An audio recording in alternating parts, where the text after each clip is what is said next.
And now stand by for adventure. 3, 2, 1. In the exciting story of Scratch and the Sea Serpent.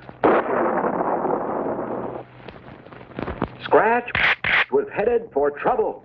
On the shore of the lagoon near the center of the island, he had found what appeared to be the entrance to a great cave. Scratch peeked into the dark interior, squeezed between the huge white rocks at the entrance, tumbled inside, and then down he went. Down, down, down into a tunnel of darkness. Too late. Scratch realized that this wasn't a cave at all, but the inside of a gigantic sea serpent. And the great white rocks he had squeezed through were the monster's teeth gleaming in the sun. And now those giant jaws of the sea serpent had closed, trapping our caveman friend, maybe forever. Of course, little Squeak, busy in his library, and Colonel Bleeps in his laboratory were unaware that Scratch was in trouble. Bleep for some time had been experimenting with a secret formula for changing Futomic lightning bolts into solid rods stronger than steel. That very morning, he had discovered the final missing ingredient, which Bleep called frigid plutonium 505. By creating a Futomic lightning bolt, then quickly freezing it with frigid plutonium, the bolt became a solid rod as light as a feather, yet stronger than steel.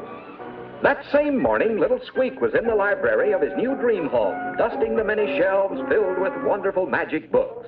These books were magic because the pictures in them actually moved. For instance, here's a page from Treasure Island. And Jack and the Beanstalk. And here's Squeak's favorite book, The Adventures of Pinocchio, the story of the little wooden puppet who had all kinds of exciting adventures and even became a real live boy. It wasn't until about 20 minutes after Scratch disappeared down the throat of the sea serpent that Bleep and Squeak discovered he was missing. Through the Futomic radar scanner, Bleep could see every spot on 00 Island, but Scratch was nowhere to be found.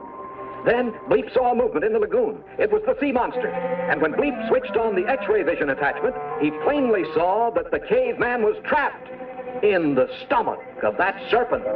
In an instant, Bleep and Squeak streaked to the water's edge. With a flash, Bleep made 2 Futomic lightning bolts, sprayed them with frigid plutonium 505, and using these strong rods as stilts, they waded into the sea to catch the serpent by surprise. As Squeak pinched the monster's nose, its mouth opened and Bleep jammed the stilt between those great jaws. And before Squeak could squeak, the Colonel had dashed inside the serpent to rescue their old friend Scratch. Then Bleep grabbed the beast by the tail and with super Futomic strength threw him completely out of this world. So once again, Bleep, Squeak, and Scratch are reunited. And you can just bet that Scratch will not step into any more caves without testing first to be sure that it is just a cave.